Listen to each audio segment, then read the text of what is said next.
સૌનકાદી ઋષિએ પૂછ્યું છે કે મહારાજ, ભક્તિ, જ્ઞાન અને વૈરાગ્ય આ ત્રણની પ્રાપ્તિ કઈ રીતે થાય? ભક્તિ કઈ રીતે અમને મળે? જ્ઞાન એટલે શું અને વૈરાગ્ય કોને કહેવાય?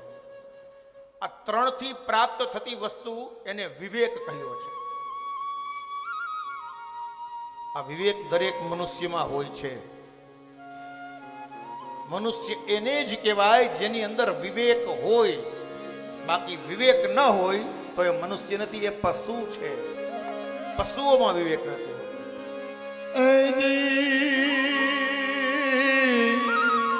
ભક્તિ રે કરવી તેને રાત થઈને રે પાનવા, અને મેળવું અંતરનું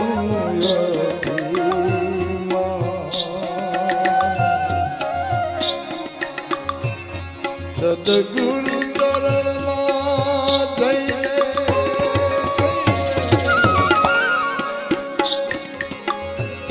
શીશ રે નમાવીને અને કર જોડી લાગવું ગુરુને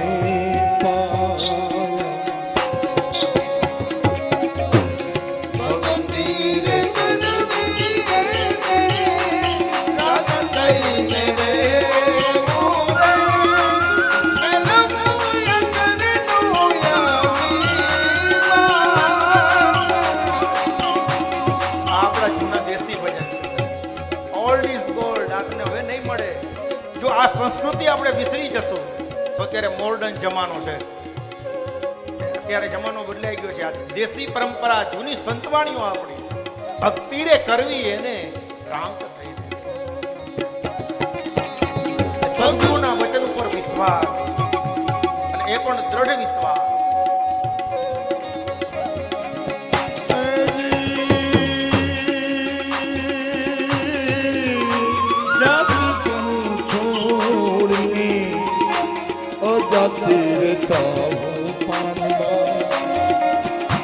આમ કાઢી નાખવો વરણ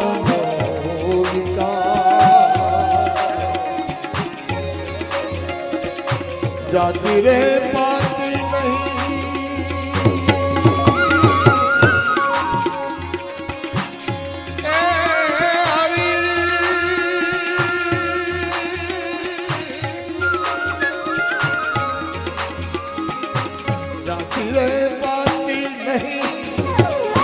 હરિ કેરા દેશ માની એવી રીતે રહે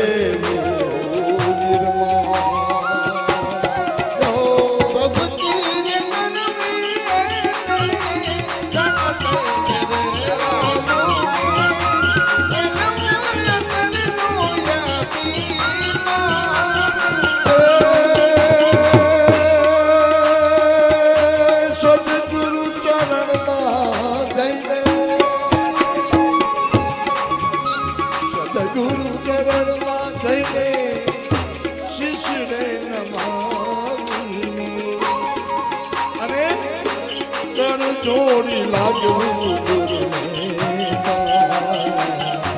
કર જોડી લાગવું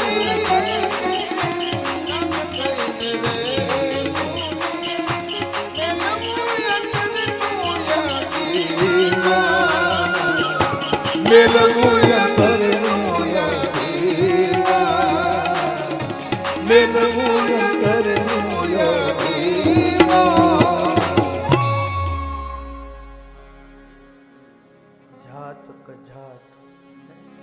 જોઈ તો આમ શબ્દ કેવા હોય બ્રાજ? અજાતિમાં રહેવું.